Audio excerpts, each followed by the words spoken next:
شالوم شالوم شالوم بيتسب እግዚአብሔር አምላክ ሰላምን ጸጋና ክርስቶስ ምስኩልኩም አንሐውም ሰላህ ዲኔ ክብርን እግዚአብሔር አምላክ ይኹን ሎም ዝኸውን ናይ መዓልት ቃል ክንካፈሊና ሓቢርና አምላክ ሰማይ ድማ በዝቃል ንመዓልትና ከአንያይ ማለት እዩ ክብርን እግዚአብሔር አምላክ ይኹን ሃሌሉያ ሎም አንቲ ሓቢርና እንካፈሎ ቃል ክብሪ ቤት አምላክ ዝብል እዩ ክብር ቤት አምላክ ዝብል እዩ ክብርን እግዚአብሔር ይኹን መጽሐፍ ቅዱስ መዝሙር ዳዊት 122 ጥቅስ 1 ናቤት እግዚአብሔር ንኺድ ምስበሉኒ ተሐጎስኩ ሃሌሉያ ናቤት እግዚአብሔር ንኺድ ምስበሉኒ ተሐጎስኩ ንጉስ ዳዊት ንምንታዩ ናቤት እግዚአብሔር ንኺድ ምስበልዎ አዝዩ ዝሕጎስ ነይሩ ስለቲ ቤት ርግጸኛ ዝኾነሉ ፍልጠት ስለቲ ቤት ርግጸኛ ዝኾነሉ ነገር ኣብ ልቡ ስለዝነበረ እዩ ማለት ኣብቲ ቤት ትኸይዱ ወሲኹም በር ጎዲሉ ከምዘይ መጽእ ፈለጥ እዩ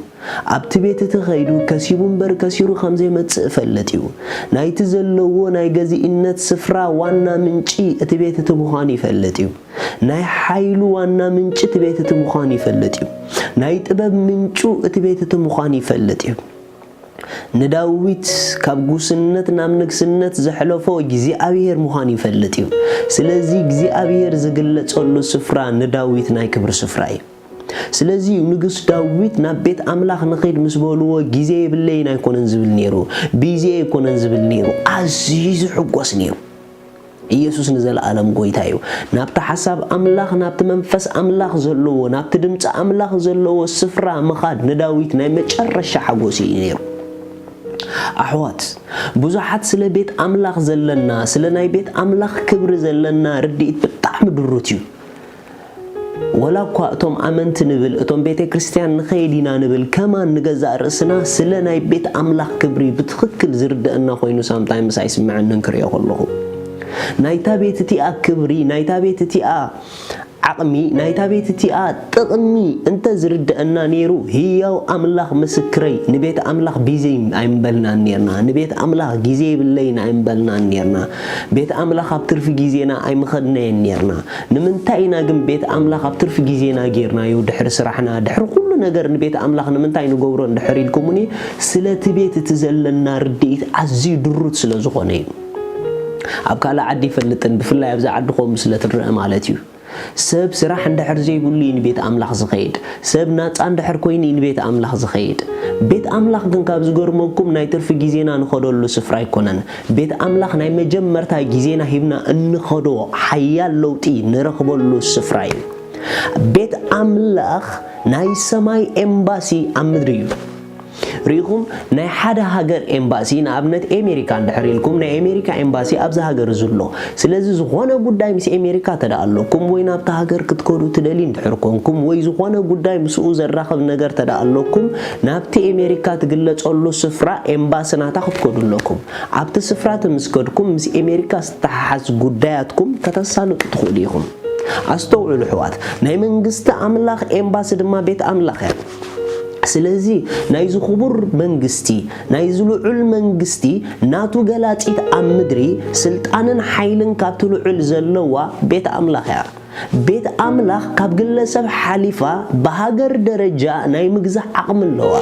بيت أملاخ كاب جلسب حليفة بهاجر درجة ناي مئزاز ناي مسلطانن قلبت اللوا مخنياتو بيت أملاخ وكيلاتو متعزلا منجستي لعل كله لعل زبالة منجستيو ማንም ሰብ ምስ እግዚአብሔር ጉዳይ ዘለዎ ማንም ሰብ እግዚአብሔር ክትንኩፎን ክቦጽሖን ከሐልፎን ዝደል ሰብ እንተዳ አለ ኮይኑ ኣብቲ ቤት ትክኸይድ ግዴታ እዩ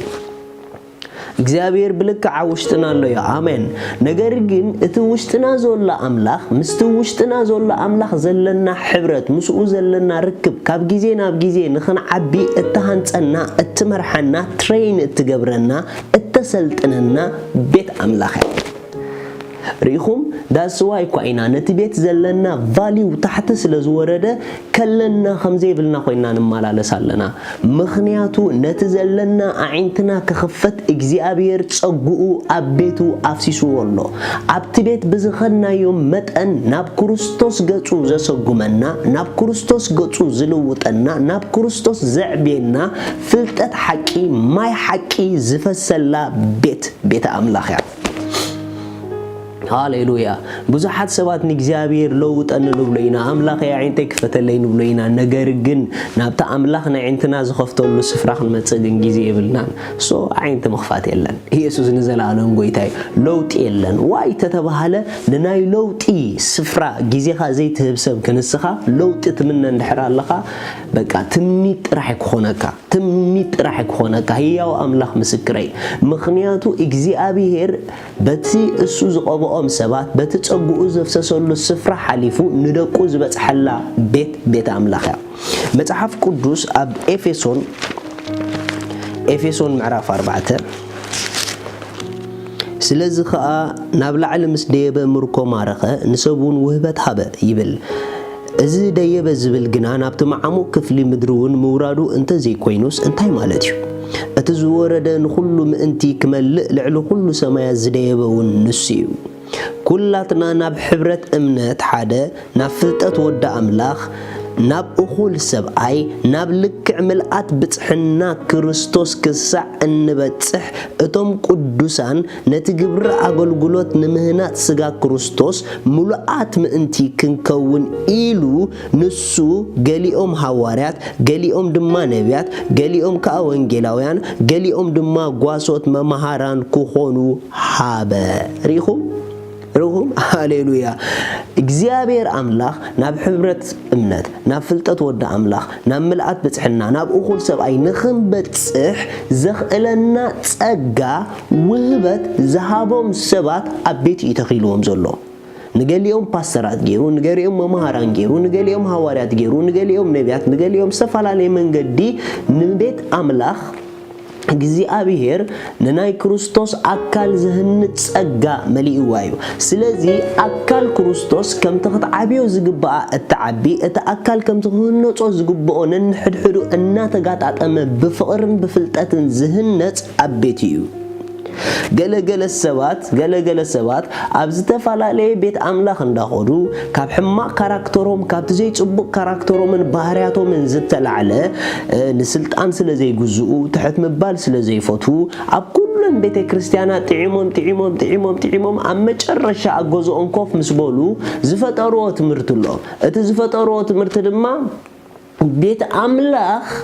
ቤት አምላኽ ከም ዘይተድሊ ጌሮም ዝምህርዎ ትምህርቲ ኣሎ ሓደን ክልተን ተተኣኻኺብና እኹሊ ናብ ዝብል ገጾም ዝኸደ ትምህርቲ ኣለዎም ንሕና ኢና ቤተ ክርስቲያን ንሕና ኣብ ገዛና ተተኣኪብና ቤተ ክርስቲያን ማለት ኢሎም ነቲ ናይ ቤት አምላኽ ጠቕሚ ዘጓድሉ ሰባት ኣለዉ ኣሕዋት ቅድሚ ካብዞም ሰባት እዚኦም ምምሃርኩም ህይወቶም ተዓዘብዎ ቅድሚ ካብኦም ምምሃርኩም ቅድሚ በኦም ምምዓድኩም ድሕሪ ህይወቶም ራእይዎ ምኽንያቱ ህይወቶም ዘይድምዕ እንድሕር ኮይኑ ህይወቶም ዝወደቐ እንድሕር ኮይኑ ካብኦም ተማዒድኩም ተምጽኦ ነገር የለን ማለት እዩ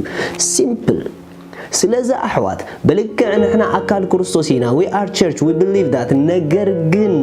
ናይ እግዚአብሔር ቤት ንክርስቲያናት ወሳኒ እዩ ክርስቲያን ኣብ ቤት አምላኽ እዩ ዝስራሕ ክርስቲያን ኣብ ቤት አምላኽ ይናብቲ ዝተባሃለሉ ስፍራ ዝበጽሕ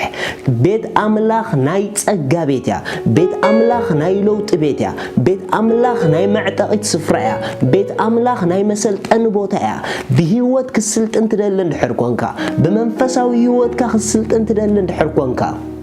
ናይ መሰልጠን ስፍራ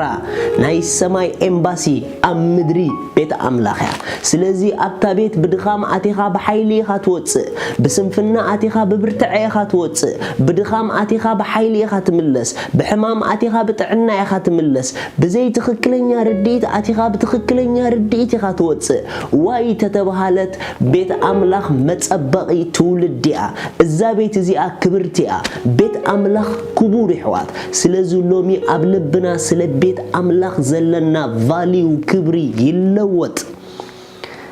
ኣብዛሃለኹም ዓይነት ናይ ህይወት ደረጃ ሃሉ ቤት አምላኽ ንኹልኹም ክፉት እዩ ምኽንያቱ ቤት አምላኽ ዋና ዓላማኣ ንሰብና ፐርፌክሽን እትእቱ ቤት ስለ ዝኾነት ከም ዘለኻዮ ተቐቢላ ካልእ ሰብ ጌራ እያ ትመልሰካ ስለዚ ሎሚ ክዕድመኩም ደሊ ማንም ሰብ ለውጥ ዝደሊ ናብ ክርስቶስ ክዓቢ ዝደሊ ናብ ቤት አምላኽ ይኸድ ናብ ቤት አምላኽ ይኸድ ኣብቲ ቤት ይዘሎ መልሲ ሕቶኻ ኣብቲ ቤት ይዘሎ ንዓኻ ዝኸውን ናይ እግዚአብሔር አጀንዳ ስለዚህ ፕሊስ ንቤት አምላኽ ኣይነቃሉሎ ንቤት አምላኽ ኣብ ትርፊ ጊዜና ኣይንኺዶ ስራሕ ክንኣቱ ኮለና ከም ዓለም ኣይንኹን ስራሕ ክንከይድ ኮለና ንንገሮም ንስራሕና ከምዝን ጊዜ ቤት አምላኽ ኣለና ንበሎም ክሳዕ ክንድዚ ነታ ቤት ክብሪ ክንባ እንድሕር ጀሚርና እግዚአብሔር ድማ ኣብ ሂወት ከኽብረና እዩ ቤት አምላኽ ኣብ ትርፊ ጊዜኻ ዝኸይድ ዘይኮነስ ቀዳማይ ጊዜ ሂብካ እትኸዶ ናይ መጨረሻ ናይ ለውጢ ስፍራ እዩ ሻሎም